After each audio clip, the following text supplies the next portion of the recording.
Good morning. Hello, hello. Welcome.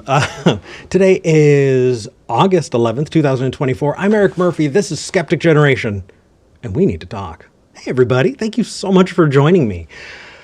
Oh, okay. So today we are going to be talking about, turns out, I'm a potato. just maybe kind of, are Christians potatoes? Something was sent to me this week, and I kind of wanted to share it. Before I dig in, though, I want to give the phone number because I'd love to talk to you today. If you want to call in, toll free, as always, you can call in to 412-SKEPGEN. That's 412-753-7436, or you can go to tiny.cc /SKEPGEN. That's tiny.cc /SKEPGEN. As always, it is toll free, and I would love to talk to you. Whether it is about potatoes or whether it is about philosophy, atheism, or if you have a belief or, anything like that, this is the week to call in. I'd love to talk to you. With that said, oh, good, I have a caller on the line already. I will take them shortly, but I want to get more people in the list, so call in. That said, let's get into the topic for today. Something was sent to me. It was this. A potato that wasn't a Christian. I don't think this was a joke. I from what I've seen, oh, did I lose the screen that I had this up? No, that it's from a pamphlet in 1960 from the Pilgrim Tract Society. We talk about, and you've probably heard the discourse around, are rocks atheists?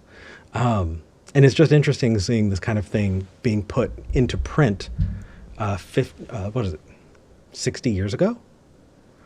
I kind of want to give a little bit of detail on this because as I looked into it, it definitely jived with the kind of stuff that I had seen as a Christian. And so it definitely does not appear to be a joke. Why don't I dive into it? In the meantime, call in, we'll get you call screen, and we'll get you ready to go. So I kind of want to read a little bit of this. So this was a 3-page evangelical pamphlet that was printed by the Pilgrim Tract Society. And it reads, I'm just going to read the first few paragraphs just to kind of give you the idea. Quote, well, you see, it happened this way. The huckster had been selling potatoes on the street, and Mother had bought a bushel of beautiful and fine-looking potatoes and put them away in the basement of the house. A little boy lived in this house, one of a family of 4 children. He did not go to school. He helped Mother. Every day he went down and got the potatoes and brought them to Mother. Then he would watch her pare them or prepare them for cooking. One day she cut a big potato right through the middle, and it was black and rotten. And he said, Mother, that potato is not a Christian, is it? Mother said, why, what do you mean? Of course potatoes are not Christians, only people. It isn't a Christian, Mother, he said, because it is bad at its heart and rotten inside. You see, when his mother had cut the potato and found it bad in the center, the little boy remembered that his mother had told him that those who are not Christians had old hearts that were bad and rotten with sin on the inside. She told him how nice they could look on the outside and yet be so very bad on the inside. So when he saw the rotten potato, he thought of what his mother had said and told her, that potato is not a Christian. Oh my gosh, there's so much to unpack here. Ascalon says, is this narrated by Mike Pence? The idea there, and I hear people talk about this literally, and so I kind of want to break it apart in a few different ways. The first is that literal piece. On the atheist side, I've heard a lot of atheists who say that Christianity is an affirmative declaration. And so if you make that affirmative declaration that you are a Christian, we're going to go, okay, I'm not going to gatekeep you out of Christianity. If you say you're a Christian, you're a Christian. But if you're not capable of understanding what that means, then you're not able to make that affirmative declaration. Therefore, you would be not a Christian. And there are so many cultural things to unpack there. can inanimate objects be Christians? Well, I think even the pamphlet got that piece right. Mother says that only people can be Christians. If you were to say that anything that does not make that definitive declaration of faith is not a Christian, and try to put that onto inanimate objects, I feel like that's a category error. You're ascribing, a trait that needs to belong to a conscious being onto an inanimate object. I don't think it's useful. I don't think it's helpful, and I don't think it moves any conversations forward other than weird internet gotchas. Some people want to die on that hill. Some people I respect and like, and I'm not interested in dying on that hill personally. I'm not going to take them to task because, again, I just don't see the point.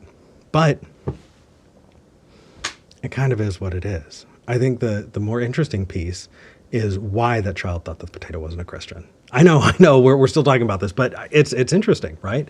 The idea of not being a Christian making you rotten in your heart. That piece feels really interesting.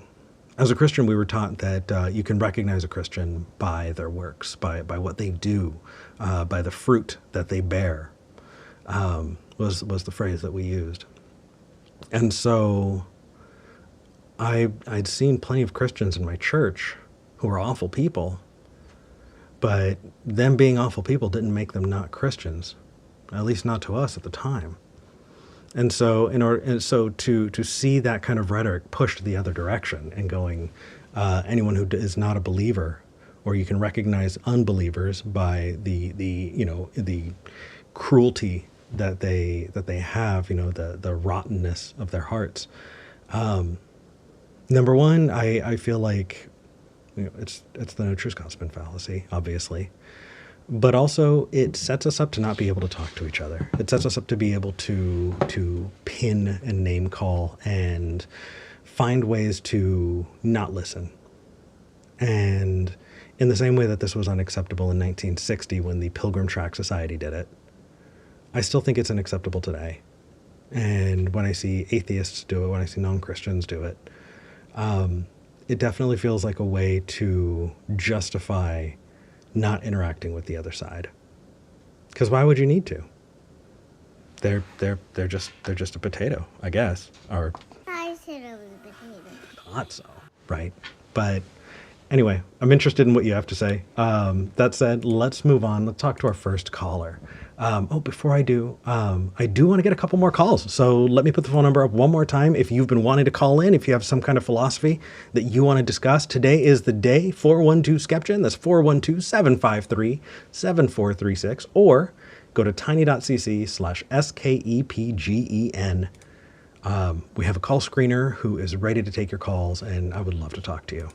That said, let's move on and talk to Sean in the UK. Sean, you are live on the show. Hello, how's it going? Hey, well, I'm a potato. today definitely potato. Okay. And what do you want? Talk to me. I would like to talk about different kinds of logic, and specifically those that break at least one of the classical laws of thought. So the law of identity, the law of non-contradiction, and the law of excluded middle.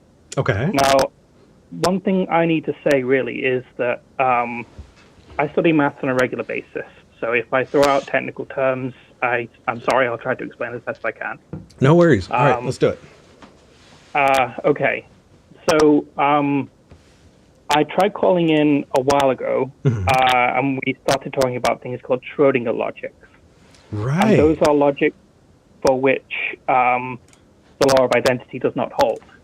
And they are based on things called quasi-sets, which contain elements that you cannot distinguish from one another. And the thing about logic is it's all about what follows from what. Okay. So it's if you have things that you cannot tell the difference between, but you still know properties about them, then what follows from what from that standpoint is restricted by that unknown. And so you can't say with certainty that X is equal to X in that system. Why? So you lose the law of identity. I mean, in the case of any unknowns, you would say X is not fully known. You know, we don't have all the information about X, but that doesn't mean that X doesn't equal X. It just means that that's an unknown thing so far, right? Lack of information doesn't necessarily break the law of identity, does it? On the face of it, yes, it doesn't. Okay. But I'll go back to the analogy that I tried to make last time I tried to call. Okay. And that's that 1 over 2 is 0.5, and so is 2 over 4. But the expressions 1 over 2 and 2 over 4 are not the same, because dividing one thing by two things is not the same as dividing two things by four things. This is true. The process of them, the expressions themselves. So you have to set up something called an equivalence relation. Right. Which means that, so I can explain what an equivalence relation is, I guess. I mean, it sounds pretty obvious, right? Just because, like you can see that dividing, something in half, and then dividing, four things in half, there's definitely a relationship there, right? You're cutting things in half. There's an equivalence there, right? But they're not exactly the same. Exactly. So the relation is that A over B is equal to C over D if and only if AD is equal to BC. Right. In the case of 1 over 2 and 2 over 4, you've got 1 times 4 is 4, and that's equal to 2 times 2. Right. That still doesn't break the law of identity, because so... I'm getting there. Okay, go ahead. I'm getting there. Go ahead. Hit me. So suppose you're only given 0.5. Okay. And you don't know which one of the fractions, say 3 over 6 or 4 over 8, produce that. But you can still work with 0.5. Right. Up to the equivalence relation, that's what they call it. When you say like up to isomorphism or up to a homomorphism, you say that the difference is that the homomorphism or the isomorphism, or the equivalence relation in this case, you ignore it. There's an equivalence class. Oh, probably because it's not necessary, right? You've divided the thing already. It's 0.5. Move on. Yeah. So the analogy breaks down because in everyday parlance, we can always talk about 0.5 and 1 over 2 and 2 over 4 as if they're the same thing. Mm-hmm. But if you step out into, say, rings, which are a mathematical construction, you have something called the field of fractions of a ring, which says that you can define a fraction of two elements, two arbitrary mathematical objects, as the formal symbol A over B as you would write a fraction, and then you say that they're equal when you have AD equal to BC. Okay, so if I were to give you a simple example of that, we can get to pi, right, by dividing a circumference by its diameter, and we could have any size of a circle to do that, right? We can, and the circumference could be any number of sizes, but the relationship between the diameter of the circle and the circumference is always going to be 3.141, continuing, exactly. right? No matter how big. Right, and no so matter how long this is. And so there's an equivalent relationship there, regardless of the integers that you put in. That way, you can replace it with A or B or whatever, because at the end you're going to wind up with pi. Am I following so far? Yeah. Yes. Okay. I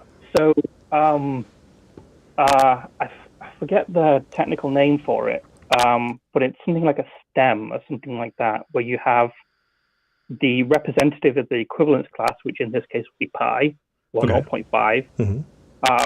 And then you have the stem of it being all the things that are equivalent to it. Right. So 1 over 2, or the particular radius versus circumference. Right. I think in modal logic we call those like the contingent integers, right? Like it varies. It depends on what it is, but you're going to wind up getting it. Yeah.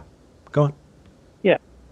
Um, so I think without going into too much detail, I suppose I'd like to move on to different kinds of logic that Well, break laws of I kind of want to first thought. make sure that we're putting a pin in this because like we got into the weeds on this and like we're discussing it, and I feel like I've Yeah. followed pretty well. I'm trying to repeat back to you in different language to make sure that I'm on the same track here.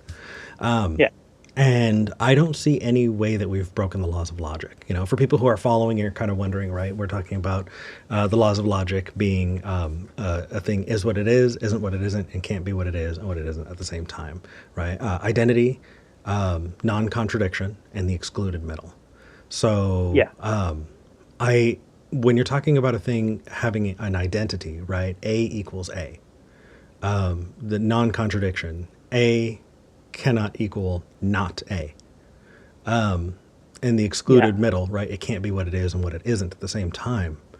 In everything that Yeah. you've said, the laws of logic still hold fully. Well, maybe I'm not doing a very good job of explaining it. Because So here's the thing is if we're talking about pi, right? We can say that pi is pi, sure, and we can talk yeah. about different ways to get to pi, right? There are lots of different integers that we can divide that can wind up with this number, but at every single point, those integers are what they are, aren't what they aren't, and can't be what they are and they aren't at the same time.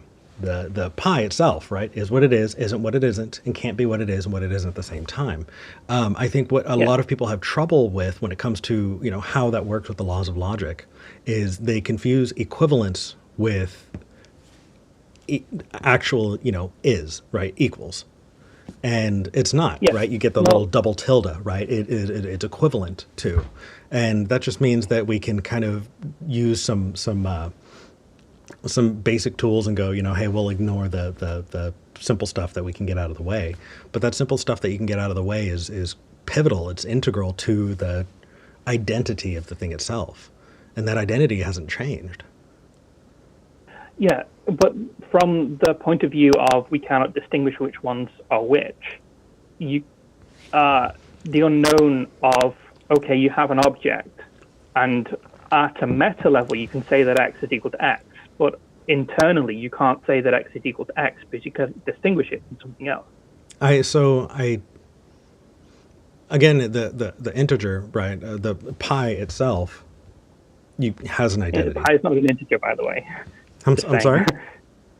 Pi is not an integer. Right. I'm sorry. You're right. Yeah, I tend to talk nonsense sometimes myself. No. when I'm But pi itself has identity, right? We've clearly defined it, and it's not changing. The relationship between things is not changing. Those things themselves that we're talking about in every circumstance is not changing. I think what you're talking about is kind of the tail wagging the dog here. Have you heard of I'm sure you have, right? One of those basic, oh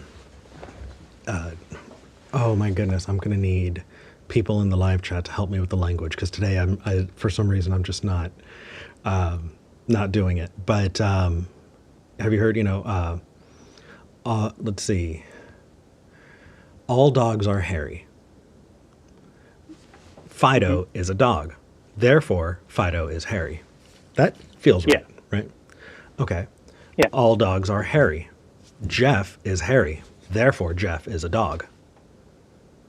that doesn't hold.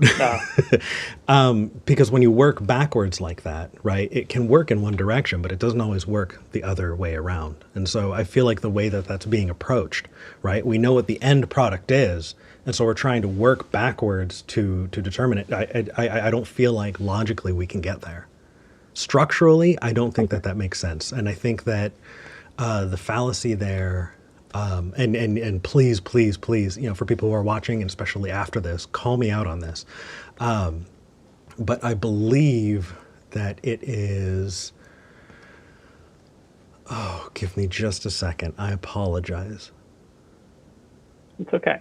Well, No worries. I'll come up with the while word. you're Yeah, go ahead. okay, well, can I give a reference for this Schrodinger logic stuff because Yeah. it goes way beyond my head sometimes, way over my head, I should say. But it is very sophisticated. It's not like it could be pseudoscience for what I know. I mean, I have to approach maths with a skeptical eye. I'm doing a PhD in it after all, but Oh, wow. yeah, my Nice. I studied something called group theory, and it's all about symmetry. Yeah. Okay. Anyway, the reference is Schrodinger Logics by Newton C.A. DaCosta and Decio Kraus. I might have pronounced those wrong. It's okay. And it's in Studia Logica, Volume 53, Issue 4, and pages 533 to 550. And that's in 1994. You should be able to find it from all that. I don't expect you to read all of it. I mean, I haven't read all of it myself. But, yeah, that's... and it's in... And Studia Logica is it's a Q1 journal. So it's in the... it's got an H index of, 45. So that gives you some idea of... Yeah, I'm reading the abstract here. I know this is probably terrible television, but I'm interested in this. I'm going to read the first few sentences just to kind of get an idea here. Schrodinger logics are logical systems in which the principle of identity is not true in general. The intuitive motivation for these logics is both Erwin Schrödinger's thesis that identity lacks sense of elementary particles of modern physics and the way which physicists deal with this concept normally. They understand identity as meaning indistinguishability. Yes. Yeah. And this is what I should say, that it's moved away from quantum mechanics as grounding. It uses quasi-sets, Okay. which are, slightly different. So you don't need a physical grounding for it yet. Yeah, I anytime that we're talking about quantum mechanics, number one, I want to, put my foot down and go, hey, this is way above my pay grade. Yeah, same here. and I Same and I definitely, don't want to overstep into something that I'm not qualified in. That said, Okay. now here's the part where I just put my foot in my mouth. Not fully well understood things are not good evidence for anything. Exactly. Yeah. And so if we're still learning how things interact, I don't think anyone could or should confidently say that the laws of logic have been broken. Because I think that you need some evidence to back that up. And a not fully understood thing in quantum mechanics, once we understand it, it could break the laws of logic. But yeah, go ahead. I want to emphasize that they don't use quantum mechanics as a grounding. They use quasi-sets. I apologize. Okay. Is that functionally different from what I'm saying? The paper that I mentioned was seminal. It's the most important one. So they appeal to the physical world, but they don't need it. Okay, so it's kind of similar. It's in the same bin as like modal logic. Well, I suppose. Yeah. Yeah. Okay. It's a fun game to play. Yeah. So, shall we talk about different kinds of logic? Say, well, my favorite are the intuitionism. So where you have more than two true values, and okay. So that breaks the law of excluded middle. Well, so in these, before we do, really quick, because I still have open lines and I do want to talk to other people. I'm going to put the phone number out one more time for people who are watching and just filing in, just jumping in right now, so we can, get a couple more people to call in. So give me just a second, Sean. 412 SKEPGEN, everybody. It is toll free, and I've got open lines. Our call screener is ready to go, ready to talk to you and fill in. So 412 SKEPGEN, that's 412-753-7436. Toll free as always. We are paying for it. Or you can go to tiny.cc/SKEPGEN to call online from anywhere in the world. Tiny.cc/SKEPGEN. That's the phone number. All right, Sean, hit me. So you have another way that you want to talk about breaking the laws of logic. Yeah. So these ones break the law of excluded middle. And you might have heard of something called a Boolean algebra. And these are algebras that represent zeros and ones, where you assign 0 to false and 1 to true. Okay. And then you produce a lot of calculus to pass statements in some sense to determine whether or not they're true or false, whether or not they get 0 or 1. Okay. So there's something called a Heyting algebra or a Heyting algebra. I'm not sure how you pronounce it. So Heyting. And these are generalizations of Boolean algebras.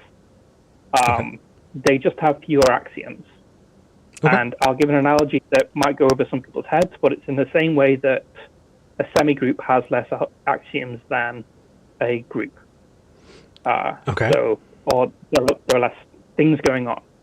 So more things can qualify because it's easier to satisfy fewer axioms than more. Sure. Yeah. Okay. So these are studied at Cambridge and Harvard and all these places. I'm not saying that that's an indication that they're logically sound, not to, I don't know, bring in an extra layer of logic. I understand. You're trying to qualify this as something that has been studied, not necessarily that we're going to, depend on, it's true because it came from Cambridge, but because, yeah, go ahead. Okay. So there is an area of maths that is heavily related to Heyting algebras and intuitionism and the breaking of the law of excluded middle, and it's called topos theory. Okay, topos, T-O-P-O-S? Yes. Okay. And to define that, I need to define a pullback square and a subobject classifier and all of these technical things. So I'm not going to. Yeah, the easier we can, because I don't want to lose everybody watching. As easily as we can.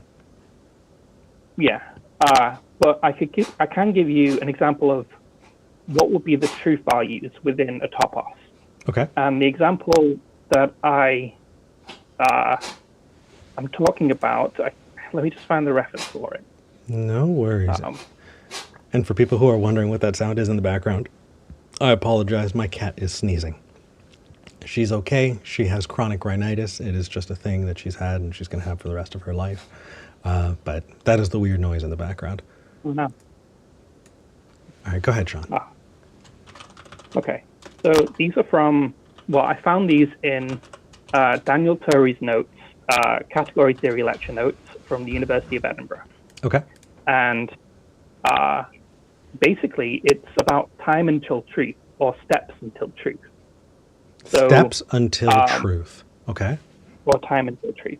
Okay. And if you picture an infinite line of dots that's infinite in one direction, and you can label them 1, 2, 3, 4, and so on. And then you create another dot that you label infinity. And then if you take infinity to itself, it will never get to 0. And if you take the kth dot and send it to the k minus 1 dot, then eventually you'll get to 0, if you see what I mean. So K by drawing arrows between. Okay. Yeah. So K can never be infinity. K has to be a definite number of some kind. And the concept... an integer. Well, a natural number. Yeah. And there's the one you will find ascribed to infinity. Right. Now, true corresponds to 0, which maps to itself. So once something is true, it's always true in this model. And if something is true in k steps, then it's at the kth node, or the kth dot, sorry, and it takes k to k minus 1, then k minus 2, then k minus 3, all the way down to true. So it's true in k steps. Okay. And then there's so is it not true until that point? It's a separate truth value.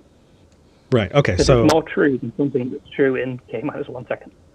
Okay. In this So model. are you saying like the statement Eric read a book, right? We name the book. I have not read the book yet.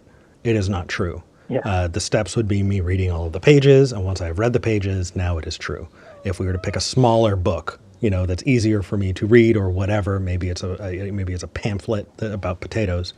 The statement Eric read this pamphlet about potatoes is going to be true sooner because there are fewer steps. Does that like that? Yeah. Okay. Yeah, exactly. And if you don't read it at all, then it's at the infinity dot. So it goes from infinity to infinity, and it never gets any smaller. So that's when it's false. Okay. Yeah. It doesn't make sense in some ways, but I'm willing to follow because I don't want to get hung up on weird semantics. Go ahead. Okay. So I'm going to appeal to a math forum, if that's okay. It's a respected one, Mathematics Stack Exchange. And it talks about this particular example. I asked the question on that forum over 10 years ago now. The title is called Understanding an Example of a Subobject Classifier. And it goes into the meaning behind it. So the maths is very sophisticated. And it's, as far as I can tell, it's very much sound. Okay. So are you just so that I can kind of know where we're going with this? Are you thinking that this example that you found, which appears sound mathematically, is breaking the law of non-contradiction? It breaks the law of excluded middle because the excluded middle is there are no truth values between 0 and 1. Or false and true. Okay. Yeah. And there are interesting consequences of this. So you can get so double negation elimination no longer holds in general in these logics. So not A does not always imply A in these logics. But on the other hand, A implies not A. And that's where you get the Heiting algebras or the Hating algebras in, because what you've done is essentially weakened the axioms of Boolean algebra and got this Hating algebra, and then you end up with values like a half or a third and stuff like that, rather than 0 and 1. Okay. And those correspond to different truth values. Okay. I like, from what I'm getting out of that is, could a set be true? Right. So brunette, having dark hair as a set, right? If I were to reference the set of brunettes out there, I feel like we can make true statements about brunettes, as long as, we're kind of using that set there. The fact that there are different things in that set doesn't mean that the truth value is wrong if we're now pointing at the set and saying that set is the answer. Couldn't it? Well, this brings us into something called fuzzy logic. Okay. Last tangent, because I know we have other callers, and trust me, I could talk with you about this all day. But I do want to make sure that I'm not losing too many people. So hit me with fuzzy logic, and then we'll move on. Okay. So fuzzy logic is an interesting area. It's all about breaking down discrete truth values to a continuum of truth values. Okay.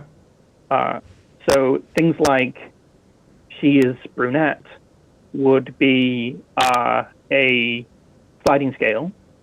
And so you need a truth value that would correspond to that because there are different sliding scales of what color corresponds to. Right.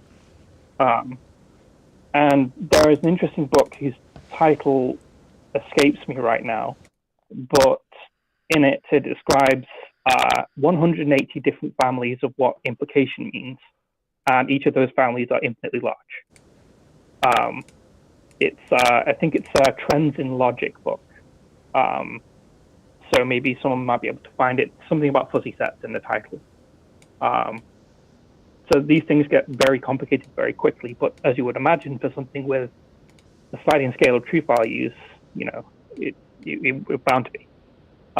You need things like integration and differentiation to make sense of things. So A-level maths or associate's degree level sort of stuff. Okay. So it differs from probability because it doesn't talk about chance, but it's similar to probability in that you ascribe a number between 0 and 1 to a particular proposition rather than a particular event. And then you do calculus with it in some sense. Not calculus, but calculating things. Calculus in general, because I'm just talking about differentiation, integration, but I'm getting lost in the weeds. Yeah, I think I'm going to need a little bit more. Why don't you call back and let's see if we can reframe this in a easier to kind of digest way. I feel like I'm getting lost a little bit, and if I'm getting lost a little bit, I'm sure a lot of people are. And I'd love to talk about this, but I feel like it is very high level. Sorry to interject. No, that's okay. I think that we can interact with things on a high level so long as we're familiar with it enough to be able to break it down in digestible chunks. I feel like that's definitely a sign of mastery, is to be able to do that kind of thing. I don't know if I've mastered it yet. Well, I've been studying for a long time, but no. You're working on your PhD. I think that trying to find ways that you can discuss this with, in a way that uses, regular language. Number one, makes it more accessible to everybody watching, and number two, helps you interact with these ideas enough that you can casually, manipulate them. And kind of the example that you're giving is one that I definitely don't have that level of comfortability with. And so, and if you don't have that level of comfortability yet, then let's hold off on this conversation until we can interact with it a little easier. Okay. Yeah, I'll be happy to call in at some other time. I'd love that. Yeah, I think I found a way of calling in without the connection getting in the way. This connection was fantastic, Sean. You sound good. This was wonderful. Whatever you did today, do that again, and I'll take your call every time. Cool. Awesome. Sean, thank you so much for calling in. You're welcome. It's great to talk. It was. Thank you. All right. That was Sean. Thank you so much for calling in, Sean. If there's a little bit of a difference in sound, I'm trying to get rid of some of the background noise. I'm noticing that there's just some kind of air moving in the background that's getting picked up by the mic today, and so I'm working on that. But just let me know, in the comments if things sound a little better or worse. In the meantime, though, we've got more callers, and that's wonderful. I've got 2 more, but I want to get more. I'm feeling like I'm warming up finally.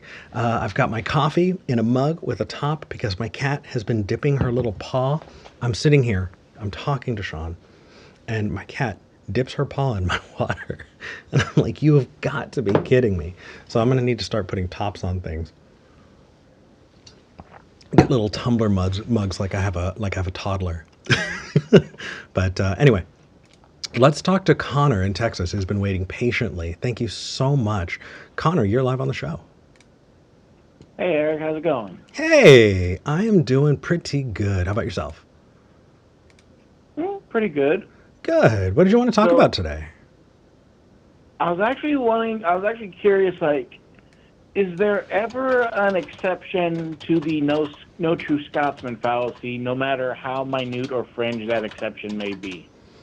Well, let me put this in some context. It says in the... okay.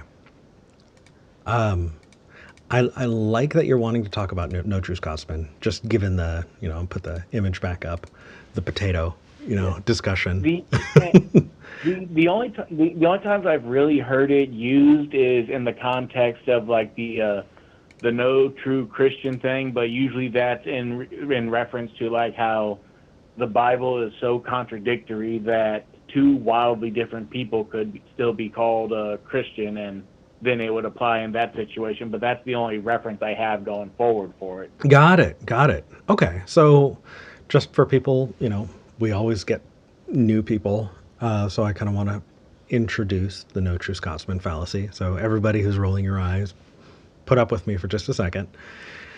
The no true Scotsman fallacy is about gatekeeping. It's about right. So the original, is two people are sitting in a restaurant, and they're talking about Scotsman, and they say, they're both Scottish, and they're eating porridge, and one person says, what does he say? No true Scotsman ever puts sugar in their porridge. To which the second person says, but my uncle puts sugar in his porridge, and he's a Scotsman. And the first person says, well, then he's not a true Scotsman. It comes up a lot when we're talking about religion, because Christians like to gatekeep each other. They go, well, that's not a true Christian, right? Somebody messing up, somebody acting poorly, right? Some serial killer or whatnot does something terrible, and they, it says that they were a Christian, and people go, well, they weren't a true Christian because X, Y, and Z. They try and keep people out. The no true Scotsman fallacy gets used in so many different places. Because I think as humans, we tend to gatekeep each other and gatekeep ourselves. So heck, I remember when I was first kind of deconverting and figuring out where I was, in the atheist space. I saw somebody who had made these comments, I hate God, I'm angry at God, I'm an atheist. And my first thought was, well, they're not a real atheist. Obviously, they still believe in God. They hate him. Right? Right.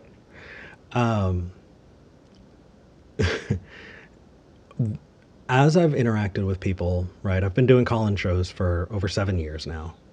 And I've been interacting with Christians all my life because I was one. I find when somebody self-identifies, trying to gatekeep them out of how they're identifying it's a fool's errand. I don't think it's useful. I don't think it helps in changing somebody's mind. And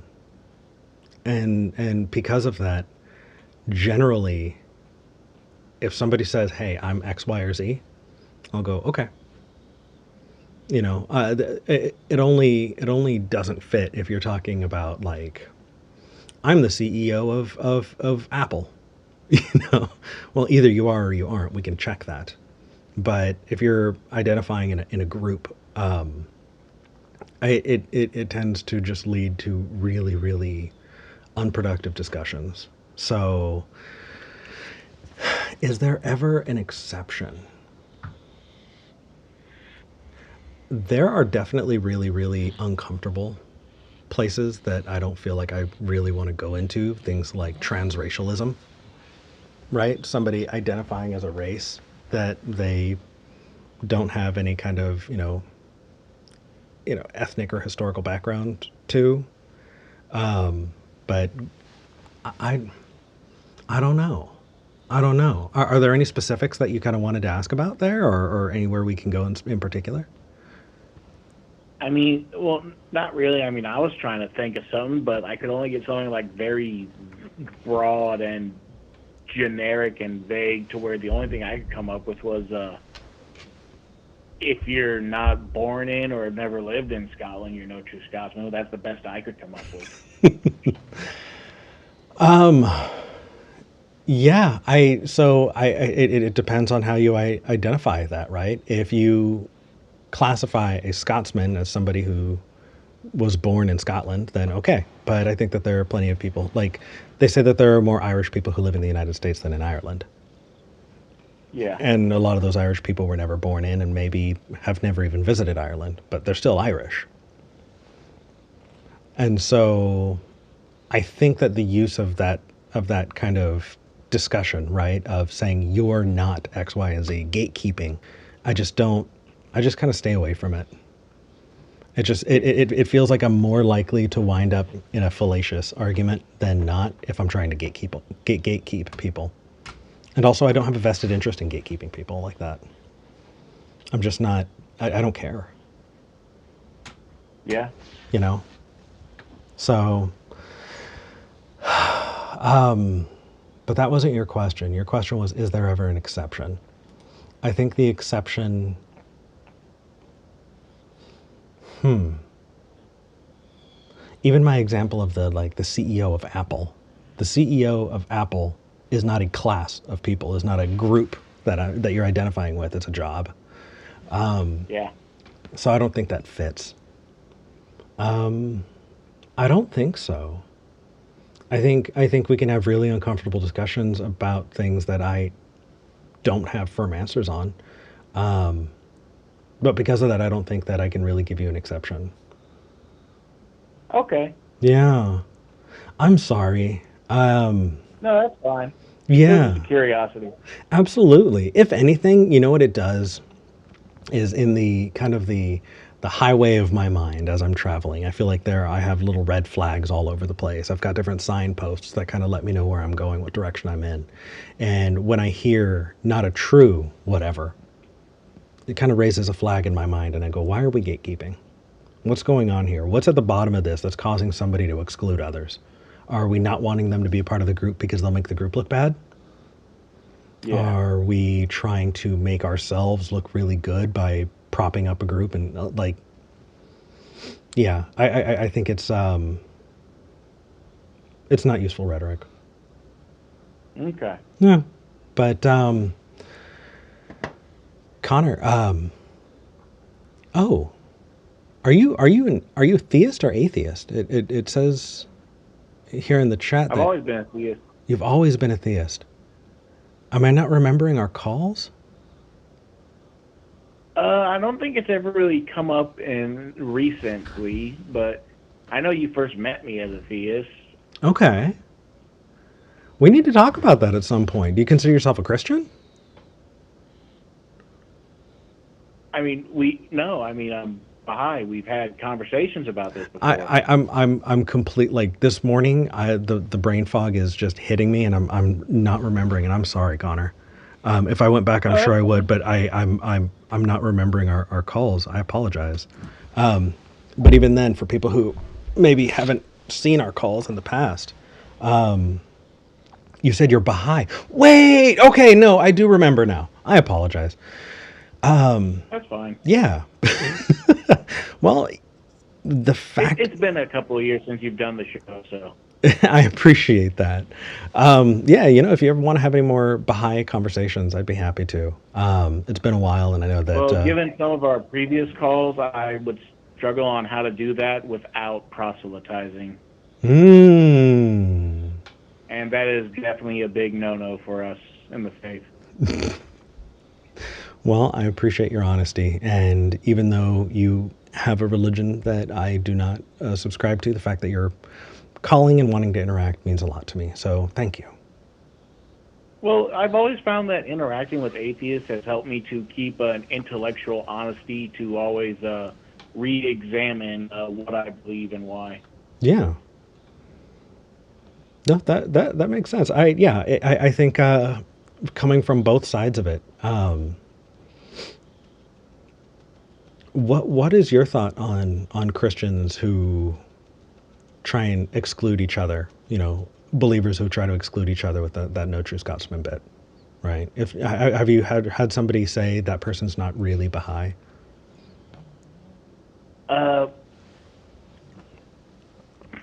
No, I mean, we're not really allowed to talk bad about other people and each other, so there's no real I mean, we're supposed to try to what's the word I'm looking for with I guess if anyone yeah, I'm having struggle finding the words for this. Connor, I sprung something on you weren't prepared to talk about today, so it totally makes sense. No worries. Maybe we can talk about it at some point in the future because I don't want to be in this bubble where I'm not interacting with people who don't agree with me. You know what I mean? Yeah. It helps keep me. It helps keep me from getting radicalized, interacting with others. Yeah. So, Connor, thank you for calling in. I know that this afternoon I'm going to be drinking my coffee or whatever, and I'm going to have a perfect answer for you that I just didn't have right now. And I think that's the nature of live shows. But I appreciate your patience. Oh, of course. All right. Hey, have a wonderful rest of your day. You too. All right, take care.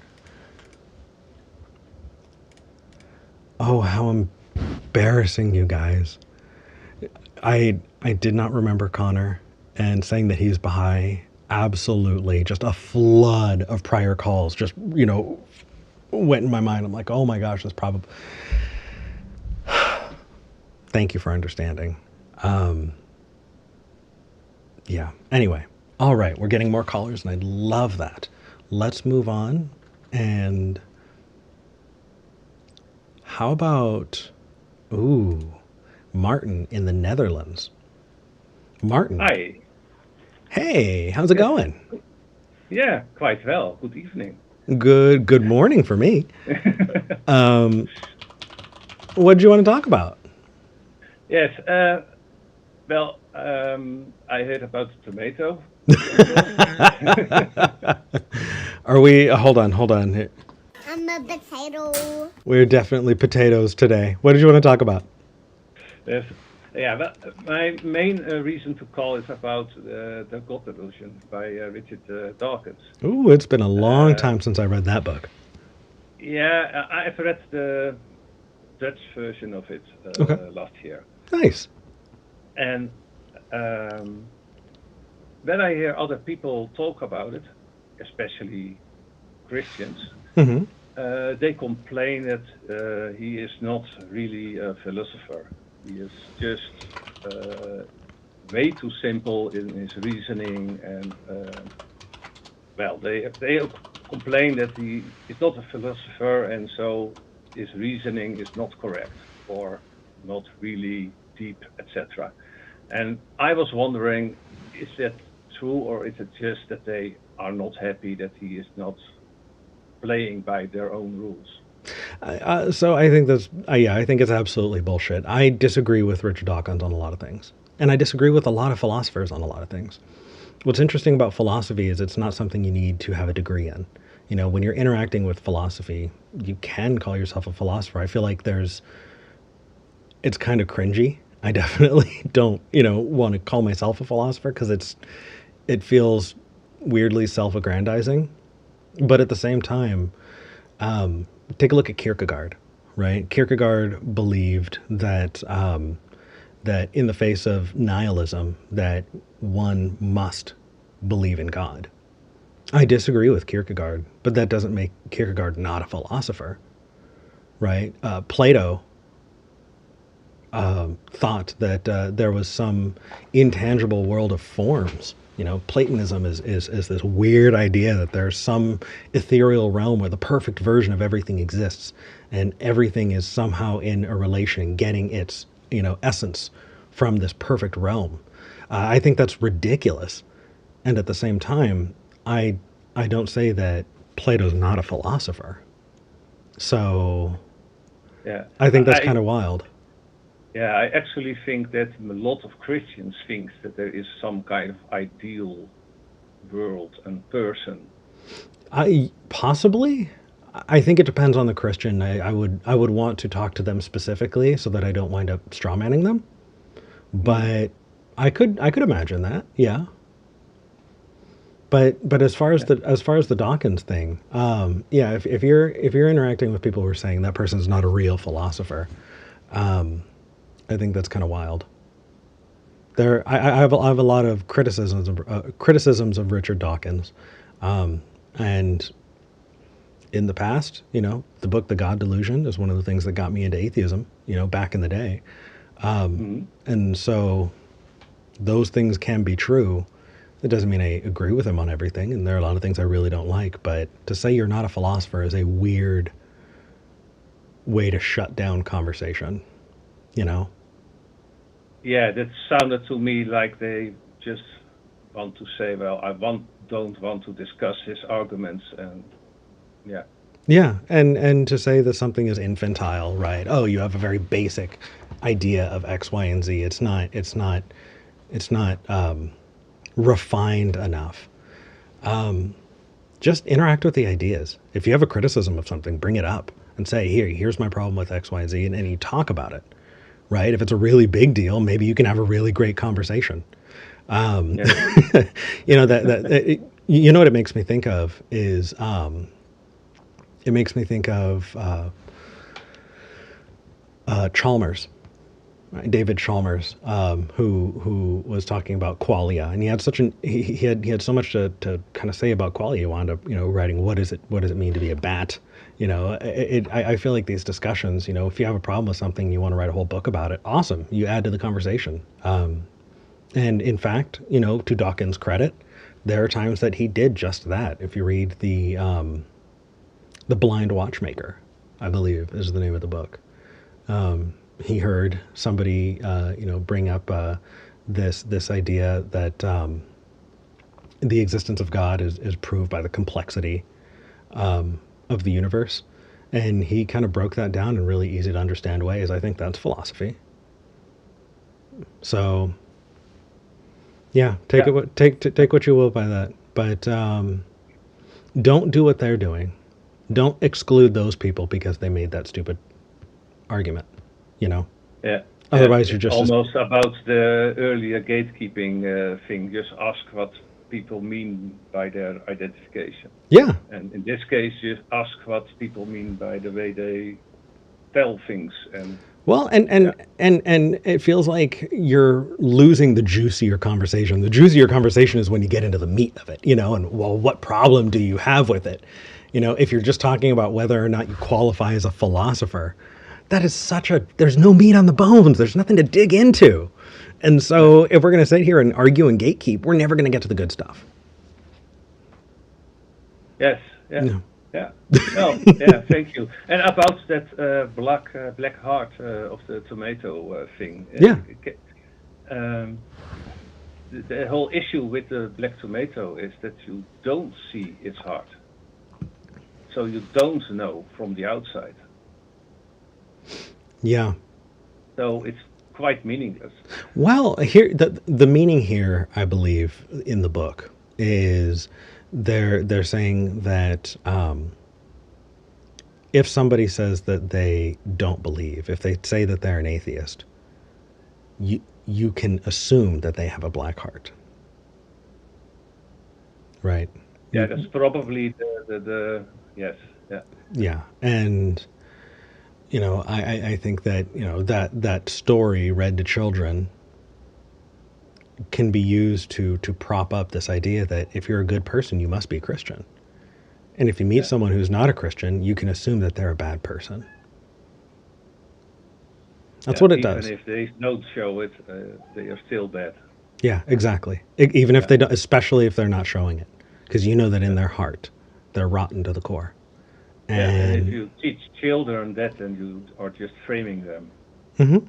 That's indoctrination. It's what we're working against, and I think it's basic, but it's something we can't forget. That we are working to try and stop indoctrination everywhere it goes, and it doesn't matter, if it's Christianity or if it's other atheists who are trying to shut things down like that. Right? Gatekeeping gets us nowhere. Yeah. When I raised my children, we never said that to our children while we were still believing.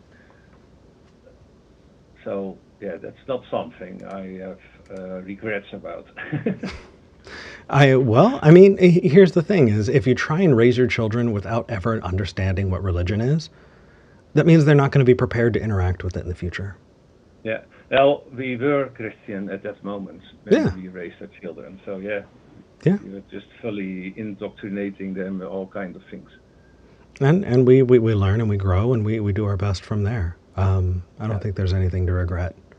Have some compassion for yourself, Martin. Oh, yes. Good. Well, it's the only way forward at some point. Damn straight. Damn straight. Hey, Martin. Yeah. But I loved all your talk in the earlier sessions about polyamory and metal music, etc. So, well, Yeah. thanks for other calls, I guess. Wonderful. Thank you for calling in. I really appreciate it. Yes. All right. Have a good one. Show. Will do. Bye. All right. That was nice. That was nice. Next we have, let's move right into talking to Kyle. Oh, before I do, oh no, I had a few people drop out.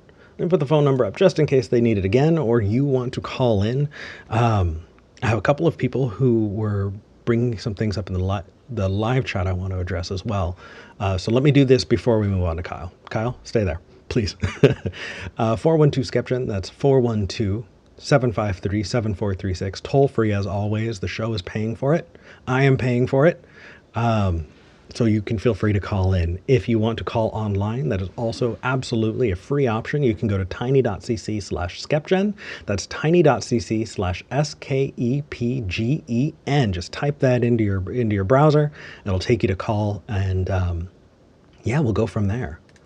All right. I did have a couple of people mention something on the live chat. As always, I do read super chats at the end of every episode. So if there's something that you want to say, I can't always read the live chat and interact with people and make sure the show is going at the same time. It's just a lot. But if you do want to make sure something gets read out, just put it as a super chat and I'll make sure that I read it before the end of the show and try to respond to it. I had some people who are, well, fresh to the show who are saying, oh my gosh, Eric, I didn't know you were back. Where's V? Well, I will let you know. V is upstairs. I'm doing the show. Love it. Happy to. V and I are still together, and V is very supportive. And they're doing a whole bunch of stuff. They're doing community building. They're working and planning, organizing, and they kind of needed to make a choice of what they wanted to put their time into. And so they needed to step back from doing SKEPGEN. But they're good. Everything's okay. And yeah. So at some point, I'm going to try and bring them in. I know that we were having a conversation about getting another microphone. Both microphones from the show could not make it to Portland. Long story there. But at some point, I'll get another mic, and I'll try and drag V in for an episode or two. But in the meantime, there's that. People were asking about the potato thing. Obviously, not everyone is here at the beginning. I do want to give kind of an idea about what today's topic was. I'm a potato. A potato that wasn't a Christian. It's a pamphlet that went out from the 1960s from a pilgrim tract organization. And I thought it'd be an interesting thing to talk about, right? And it has obviously led to conversations around gatekeeping and how we define ourselves and each other. So let's move on. I want to talk to Kyle. Kyle in Ohio, you are live on the show. Hey, how you doing, Eric? Doing good. How about yourself? Oh, not too bad. I'm very excited to be speaking with you. Oh, thank you. I'm just getting your name here in the lower third. Mm-hmm. Isn't that fun, Very right? busy there. Trying to host and do all the stuff in the background at the same time. I'm a man with very many talents myself. Oh, well, I sounds good to me. What did you want to talk about today? Well, I don't know. There's many things I think you might find interesting about me in my life. I was raised in a Messianic Jewish cult. A I don't cult? know if you've heard about Messianic Judaism. Yeah, absolutely. I consider them a cult. I mean, I consider the vast majority of theistic religions to be some level of cult, but mine definitely was. It definitely fit the Bite model. Okay. Okay. And my father was the leader of the cult at some point. Really? Later on. Oh yeah, it's a whole story. He definitely he basically made a Messianic Jewish cult here where I live in Ohio, and So can I just repeat to you back like what I understand about Messianic Jews, that way I'm on the same page, because I'm totally wrong and you'd probably be the best person to ask. Absolutely. So I've my never heard anyone talk about it actually on any of these shows. Oh, okay. So, well, my understanding of Messianic Jews is they're not the Jews for Jesus, right? It's a different group. And from what I remember, they are people who go, okay, you have this covenant between God and the Jewish people that God said, you are my people. I'm going to take care of you. I'm going to give you this land, yada, yada, yada. Like the entire Old Testament is this relationship between God and the Jewish people. And so after Jesus came and went, the idea is that those people who followed Jesus then kind of took on that mandate and became God's new people, and that, or that, they're the people God is still following and rooting for. But because of that history, they consider themselves Jews. Does that sound right? I understand how you get that impression, but that's Yeah. not necessarily accurate. Oh, hit me. Jews Talk for to me. Jews for Jesus could be considered Messianic Judaism, but it really is an assimilation device by the Church of Christ. Okay. So the Church of Christ basically joined with some Jewish activists that wanted to keep, basically bring Jewish people into mainstream Christianity. Right. But they do it dishonestly, trying to show like, hey, you can be Jewish and follow Jewish traditions and still be Christian. So, in my opinion, that organization is an apologetic, like dishonest kind of approach. What I followed was more the MJAA, which was purely Jewish people who wanted to stay Jewish and didn't see any reason to convert to Christianity because Christianity was Judaism. And it was just twisted by the Catholic Church and other Protestantism and other things into this pagan mixed non-Jewish kind of separate sect. We believed Interesting. ourselves to be purists. Okay, so I'm gonna have some really basic questions for you. So like, That's what I'm here for. okay, be patient with me here. Always. So did y'all read the New Testament or just Torah? That's a good question, and the answer is yeah, absolutely. We believed in the New Testament. We believe that Jesus was the fulfillment of prophecy. Obviously, I know better now, atheist and all, and that's a whole separate story. But they believe that Jewish people are the original olive tree, and that anyone who is what we call goyim or non-Jewish folk were grafted in by Jesus. Okay. By Yeshua HaMashiach, as we called him, and that was basically our view, and that we followed also the Tanakh, and which was the 5 books of Moses, and I can't remember the name. It's the commentary, Talmud. Obviously. Yeah. And all the rabbis. So I got a very thorough idea of all the Christian ideas and theocracy and theology. Pardon me. And okay, so also all the very deep Jewish stuff too. Very Hasidic. So what about, because that's really so what about the Pauline epistles, and like what about things like Revelation? Did you follow those too? My dad was one of the rare people of the time in the 90s and 2000s that was speaking about Revelations, and taught me about it my entire life. It was totally compatible in his view. Really? Yeah, the Pauline epistles. Because I see it differently now, but back then his name was Shaul. That was his actual name in Hebrew.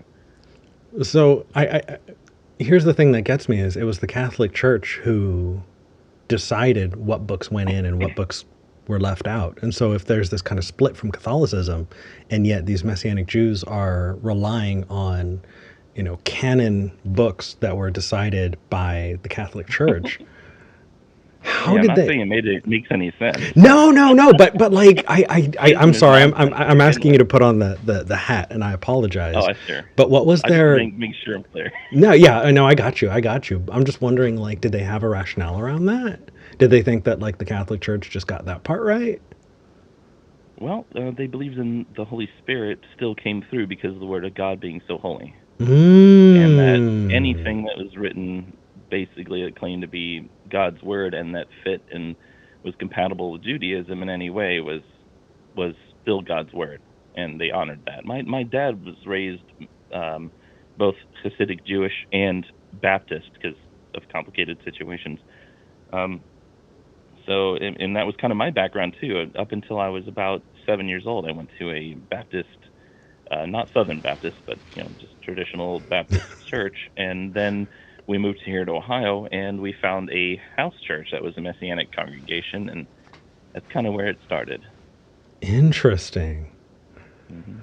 My father tried to raise me, taught me very thoroughly, even sometimes against my will, about being a rabbi, and he wanted me to become a leader in the group, and I was well on my way that direction. But with all that amount of study, uh, the best way to become an atheist is to really read and study your words, Yeah. whatever your book is.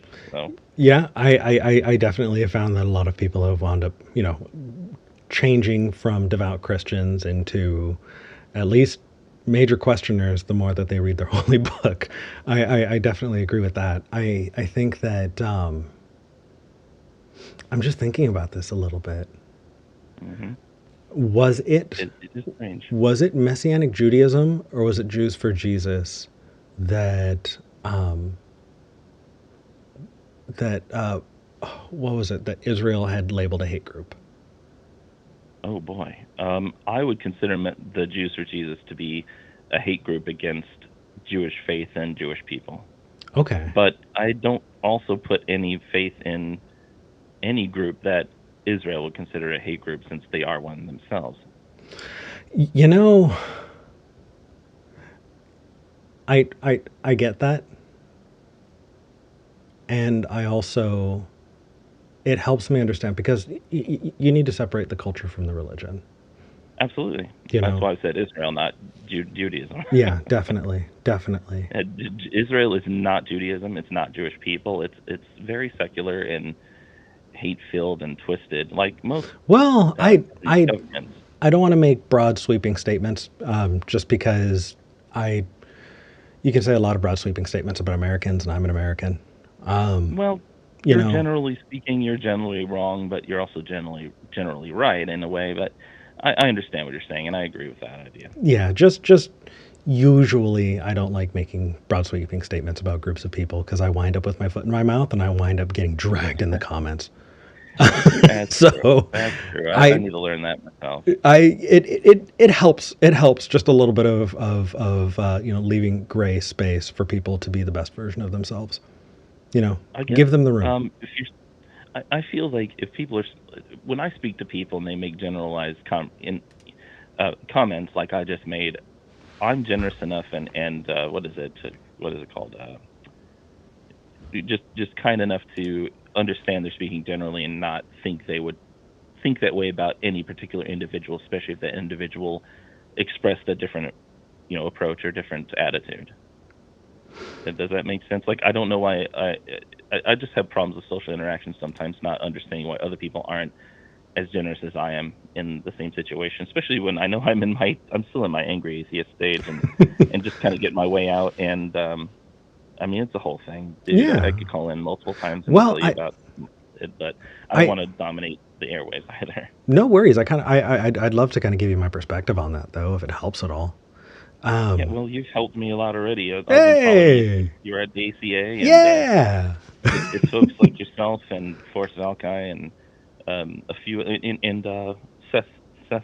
Oh, Seth Um, is such a sweetheart. Seth Andrews, oh, I love best Seth. best voice in the business. Oh my goodness. It's I funny because I went to radio school and that's my background. I'm also a dog behavior expert now, and I also run a podcast. So broadcasting is kind of at my heart. nice. Well, so I here's my perspective. Hmm.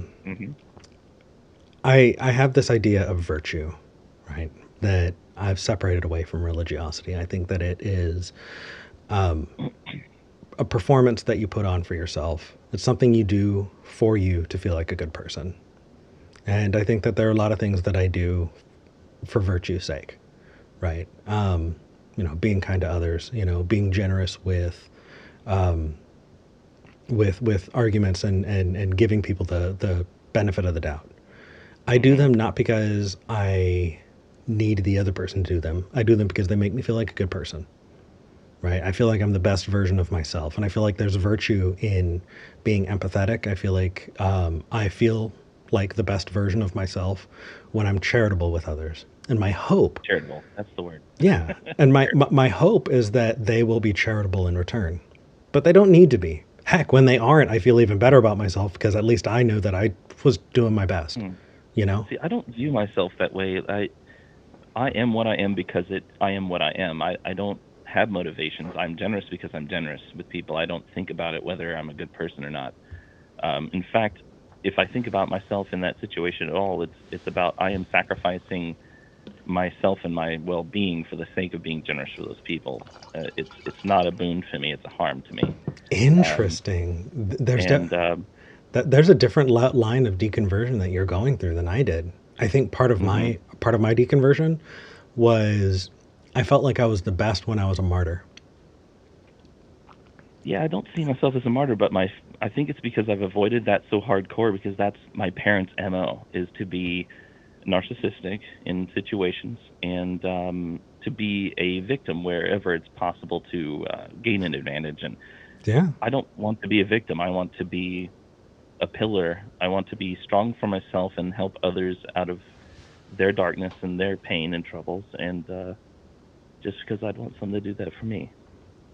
I think but isn't that in and of itself a virtue that you have for yourself, right? When you do things in service of that goal, don't you feel like a good person? Virtues. Why not? Well, so we can. I know they are, but I don't think about it. It just is who I am. It's what's right. So I think the reason I give that a name, Kyle, is because there are things that I do that make me feel good that are bad for me. And so I need to separate myself from those behaviors so that I can determine whether or not I'm hurting myself. One of the first examples that comes to mind is I liked playing down my achievements because I didn't want to be boastful. I didn't want to be prideful. And so the way that I did that is I would do a great job at work, and then when people brought it up, and I'd play it down.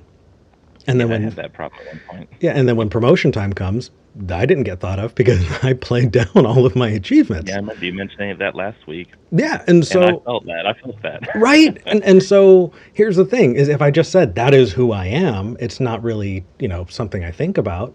You're right, I didn't think about it. But it's something that I did because I was feeling like that's what a good person would do. And if I didn't interact with it as something separate from me, then I couldn't disentangle myself from it, And I want to feel tangled up in it. But maybe I'm just a little further along than you were at that point. Kyle, I am swimming in a world of people who probably are a whole lot further in therapy than I am.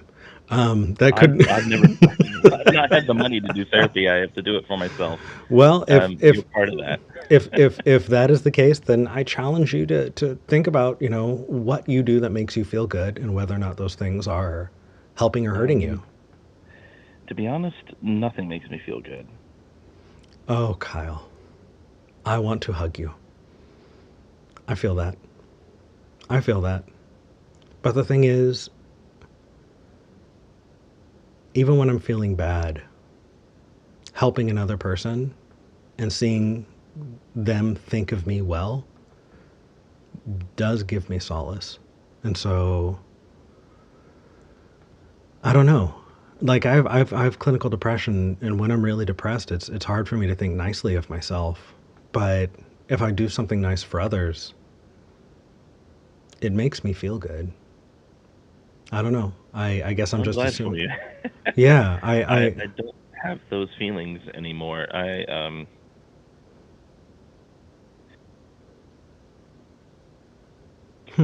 No worries, Kyle. I'm glad you made it this far. We've both got a lot of road to go. Yeah. Yeah. We're going to get there. But I'm glad you got out of that fucking cult. Jesus Christ. Literally. I don't think I ever really believed I wanted to, and I kind of half did and half pretended to in order to connect with my father, because I believe my father's on an extreme spectrum of probably autism. There's some evidence to that, but if it's not trains or God, he literally won't talk to you. Like it's not like he shuns you. I don't think he knows how to connect Yeah. in any other way. And so to feel like I was connected with my father, I Yeah. followed that and That makes ate it up. And is it weird that when people tell me that, well, if you left it and you see it the way you do, because I see it a certain way, probably differently than anyone I've talked to. They say, "Oh, you obviously haven't studied, or you don't know." And I'm like, "What are you talking about? You obviously don't know me, and you've obviously not really studied. You may have apologized yourself to it. You may have read things that are in it to stay in it, but you've yeah. never actually questioned it, have you? And you feel uncomfortable that I make you question it, and that someone of my caliber, I was considered a prodigy. I mean, dude, I knew the Talmud back and forth. I knew the Tanakh. I knew the New Covenant. I know this stuff culturally and so on. Well, I'm basically a scholar, and these people, I don't know so why I'm so offended when they tell me I don't know what I'm talking about. well, I here's my thought there. Um, I think of those things as thought stopping techniques, Oh yeah, I know. and I have a lot of dualism in my brain yeah, about this. and when I interacted with those, and I was given thought stopping techniques, right? Like, It enrages me. well, here's the I hate thing, when people though. won't think. It's just like I've always had that problem. But it was really good at stopping my thoughts. It worked on me for a long time, right? I would say, why would bad things happen to good people? And they'd say, because sin exists in the world. And that It's response, your fault. yeah, right? Well, it's original sin. Sin is a thing, and that is why we have this disconnection from God, right? Yeah, That was I that. love that But here's the here. self-protection mechanism in it. Yeah. Here's the thing: is that thought stopping technique worked? I went, oh, okay, that must be a good reason, and I left it alone. And anytime people brought it up, right? Why do bad things happen to good people? What did I respond? Oh, because sin, right? I was not necessarily uncomfortable with it. I was just offering up the response that mollified me. And so I don't always assume that believers, or people who have those different viewpoints than I do, I don't always assume that they're coming from a place of discomfort or, disliking me or what I'm saying, but Just that, automated. yeah, that I might be interacting with something that they have absolutely been raised to. This is what you say in this situation. And that just enrages me more, because even though I was raised the way I was in it, I would always think and think about questions people ask me about my faith, and I'm constantly disappointed in humanity and other people that they're not self-honest and they don't have discipline, and it's just who I am, and I just can't connect with people because I don't Well, understand why they don't do that for themselves. I, It's either I, dishonest or weak, or I don't know what it is. I don't think it's either. I think it's understanding that people need to be, when you look at marketing, right? Marketing in marketing, they say that you need to interact with an idea. You need to see that ad so many times before you actually consider buying. Hmm. I think that's Yep. just true of people. People need to interact with ideas multiple times, and over time they open themselves up to interact to really looking at them. But we never know where someone else is on that scale, and it's Hmm. made more difficult by the fact that a lot of people are incentivized to want to believe even if they have doubts, or at least to say that you believe even if you have doubts, because there are a lot of times, I'm sure, that if you're coming from a cult, if you lose or leave the faith, you lose and leave your community. You could lose or Yeah, leave absolutely. your family. I haven't spoken to my parents in 2 years, since May of 2022, And if there are and people, that's the whole story. I could tell you why I well, don't, but but if there are people who are unable or unwilling to make that sacrifice, and so they're responding to you in that uncomfortable way, you have to understand that their motivations are what they are, and you can't be mad at them for it. I mean, at least have some empathy that they may not be able to get out, or they might have, taken something on for reasons that have nothing to do with intellectual honesty. yeah, It, but it's funny because I'm not asking to jump out of their faith right then and there, and no one is in earshot that would hear them admit or question it. I just well, they're not going to do it in front of you. operate differently. I did in front of people that talked to me about it. Once again, I'm not everyone else.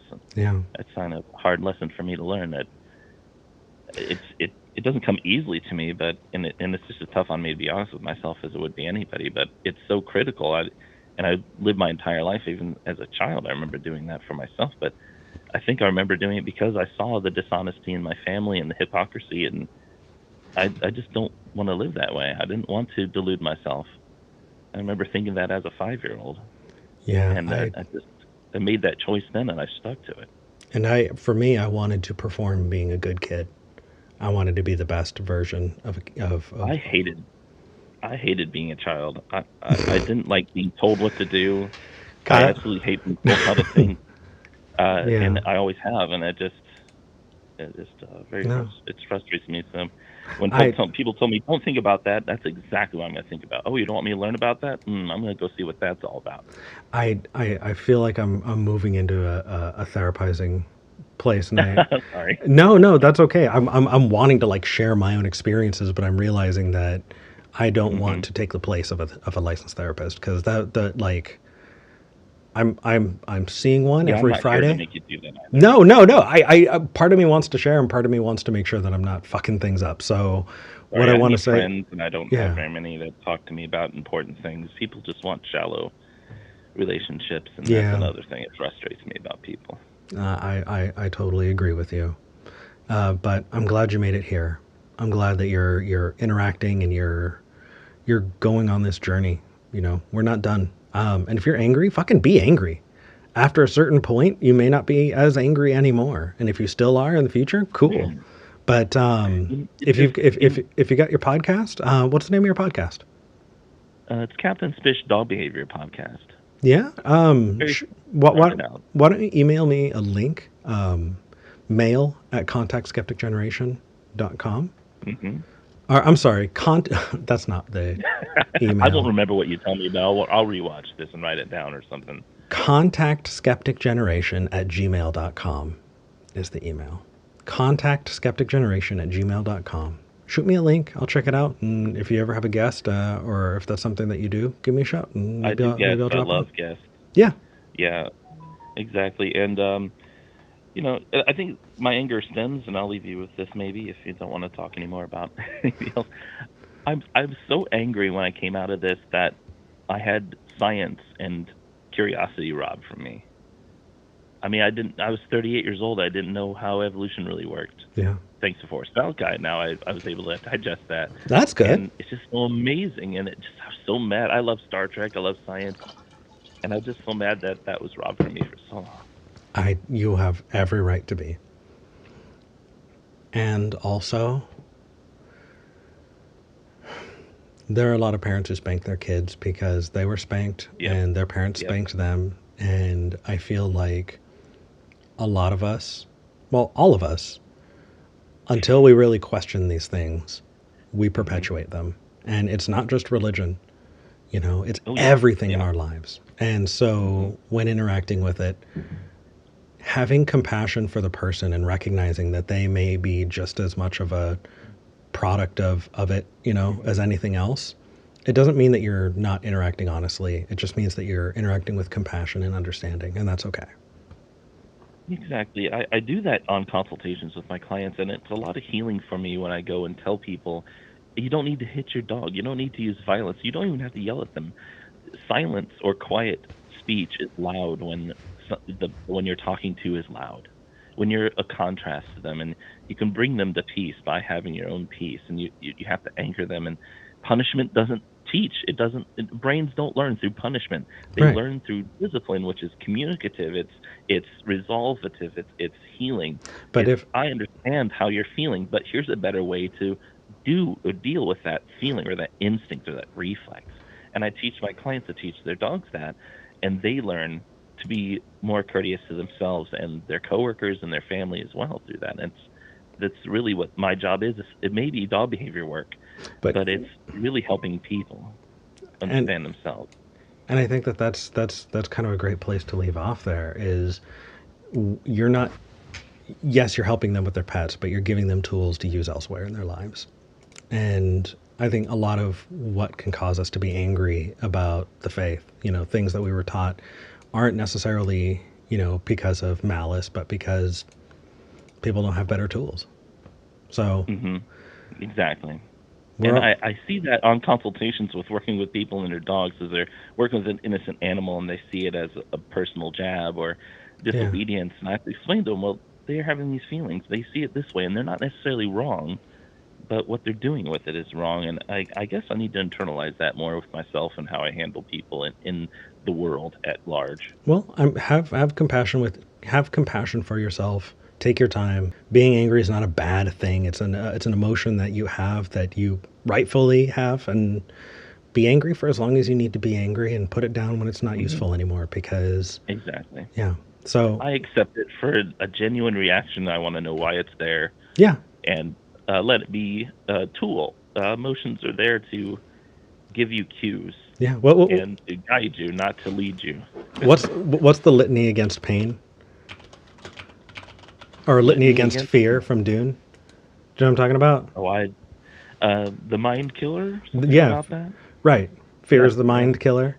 Fear is, it does. I tell people that when their dogs are scared Yeah. or in a fight or flight or fawn or faint response, it's not your dog anymore. It's instinct. It's Yeah. 10,000 BC in a cave somewhere. True enough. The dog you trained and talked to and know and love has taken a back seat, and now you're dealing with A lizard core brain. reaction. Yeah. Protection. And how do we throw a monkey wrench into that? You don't respond with fight, flight, fear, or fawn. You respond with, hey, I'm scared and I accept that. And nothing you do is going to move me emotionally, and I'm going to move you. Your emotions crash upon me. I see who you really are there in the back seat. I'm going to pull you up.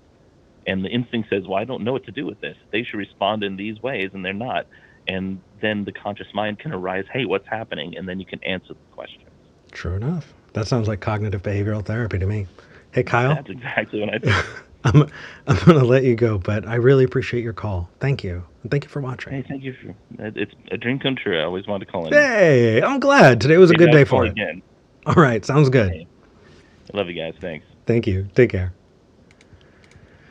Just as long as we can interact with it. That's all I ask. I do want to leave that conversation with the litany against fear from Dune, because I love it. And fear is the little death that brings total obliteration. I will face my fear. I will permit it to pass over me and through me. And when it is gone past, I will turn the inner eye to see its path. Where the fear has gone, there will be nothing. Only I will remain.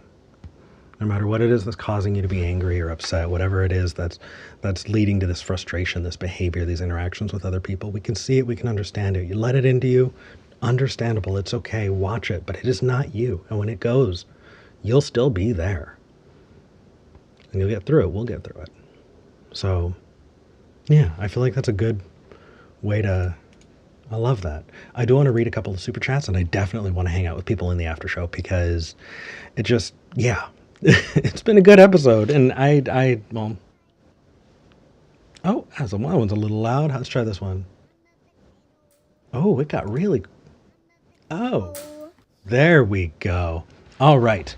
Let's read super chats. So John Klein, thank you, John. More mic fund loot. Thank you, John. John sent $10, and I will hold on to that and keep that towards another microphone. If people want to see what kind of stuff I've got, queued up to just expand the show, I believe I have a link to the Amazon wish list of things that I've got for the show. Feel free to check it out. I haven't shouted that thing out in like 5 months. I feel weird asking, but that's there. Thank you for that. Sean sent £10. Thank you, Sean. Thanks for the talk. It's rare I get to explain this stuff, so I hope I did them justice. It was fun, at least. I try to be skeptical of it all. It's my job as a grad student, so criticism is welcome. I'm glad, and I'm really glad that I was at least able to somewhat interact with it. I'm always worried that I'm not going to, get that right or something like that. But what I found is, at least if I'm honest about it, people understand and they are patient with me. So I'm glad. I'm glad for it. It makes me comfortable exploring these ideas, even if it's on air with you, because of the grace and compassion and understanding that my incredible audience has. There's no way I would do it if otherwise. So thank all of you. Thank you. I really appreciate it. I'm going to be hopping into the Discord if you want to go and join the Discord. I'll be hanging out with everybody. The link is in the description for this video. I want to thank all of the volunteers. If you like this show, hit the subscribe button, hit like button, like right now, before you forget. Share this out with anybody that you think would appreciate the calls. And if you want to support the show, consider going to patreon.com/skepticgeneration. That's patreon.com/skepticgeneration. Every little bit goes to help. Like I said, the calls are all toll free because we're paying for it up front. We're doing the hosting and all of that. And yeah, just everyone, even at the $1 level, especially at the $1 level, is helping carry that weight. So thank you. All right, everybody. This has been a lot of fun. Thank you for joining me. And until next time. Should I do the potato? No. I'm glad we had this talk.